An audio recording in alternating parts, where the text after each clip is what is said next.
Have you ever wondered why some entrepreneurs do much better than others? Maybe you haven't thought about it until now, so I'll let you think about it.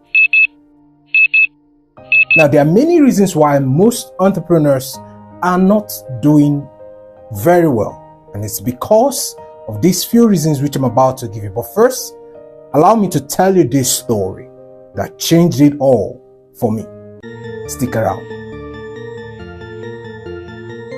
Hi, I'm Dr. Zoma and this is Soar Up. If you're new to this channel, please hit that subscribe button and also hit the like button. Don't fail to hit the notification bell so YouTube can notify you each time I drop an amazing video like this one. Now, there are 4 reasons why most entrepreneurs don't do very well, and I'll give you 4 of them. But let me tell you this story. There was a man who was a manager for another man. While he was doing his management work, one day he was told the boss that this manager was wasting his resources. And he called his manager in and asked him, "What is this that I hear about you? Why are you wasting my resources?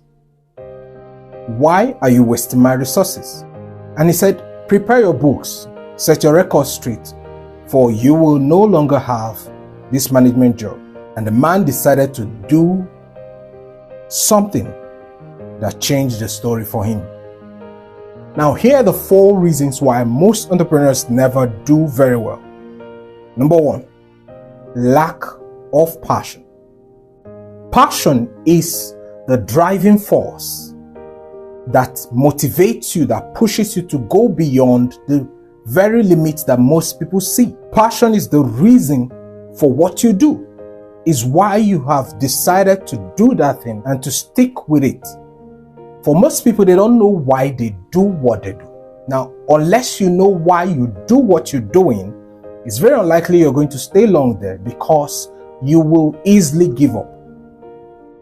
Passion is very important. Passion is your strong reason, irrespective of the season. Is the drive that keeps you going, that keeps you walking in and on your business even long after others have gone.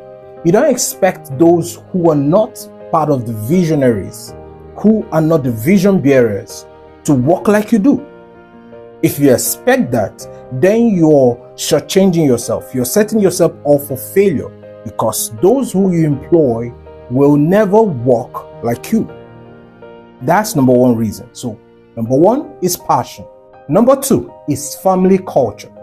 If you grew up in a black family or among Africans, particularly in Africa, it's very likely you grew up among people or within a family setting that held in high esteem the opinion of Jews.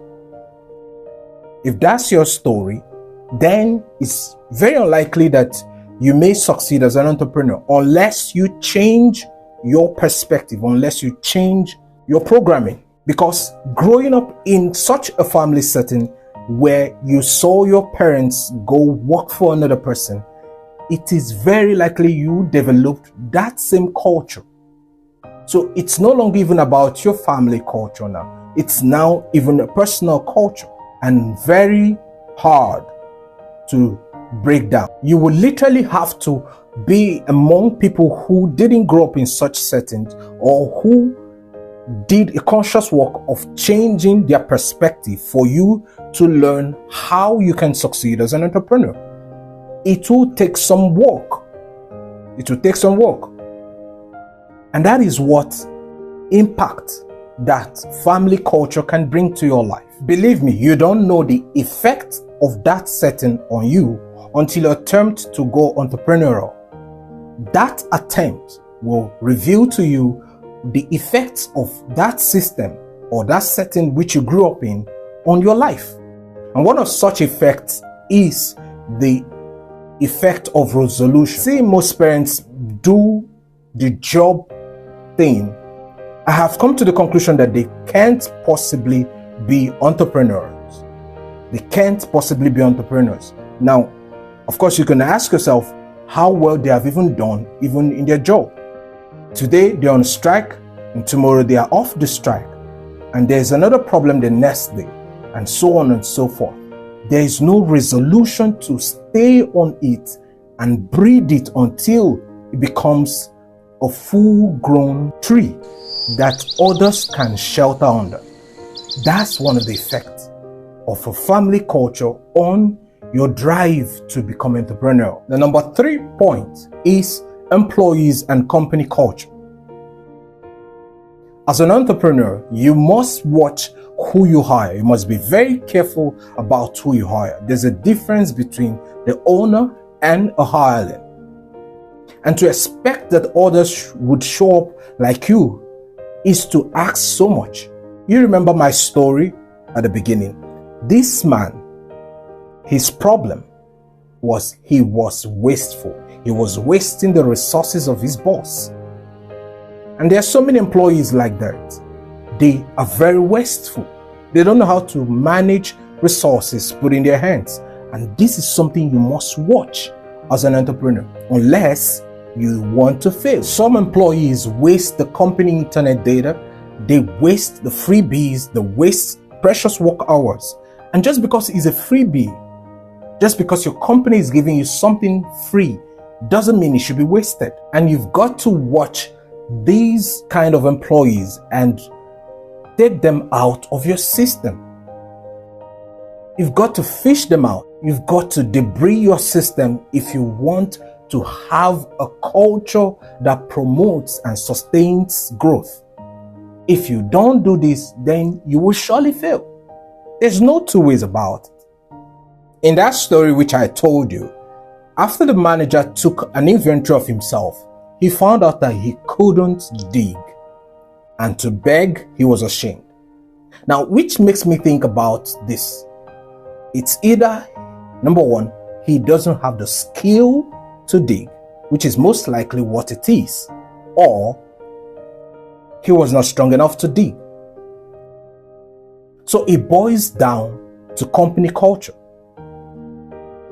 As a manager, he's supposed to oversee low-level employees and get them to execute the task given to them.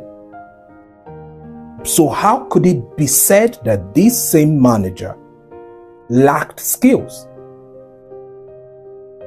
Because management is just one step above the rest.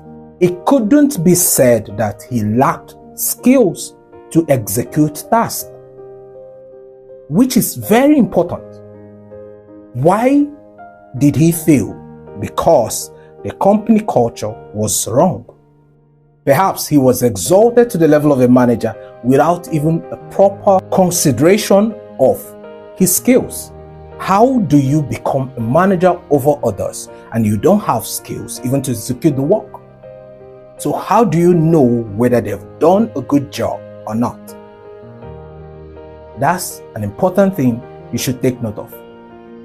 So this man lacked the skills because he said, I cannot dig, and to beg, I'm ashamed.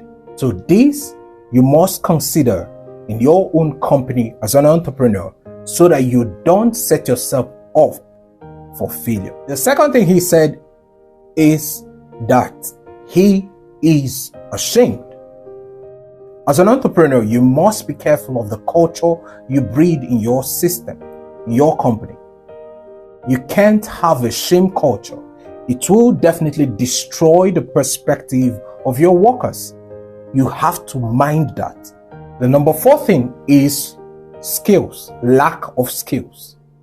Now, there are entrepreneurial skills that are very needed if you must excel in the entrepreneurship. You can't excel without these skills. These skills are very, very important. Number 1 is the skill of selling. You can't be an entrepreneur and you don't know how to sell. You cannot afford to lack that skill of selling. So you must be able to sell yourself, sell your product, sell your service, sell whatever it is you're offering the world so that they can be able to know that you truly exist and where you are. An important skill also which you can't afford to miss if you want to excel is bookkeeping. You've got to know how to keep your books. You've got to learn financial accounting, how to keep your records. What is coming in? What is going out? What is my profit, net profit?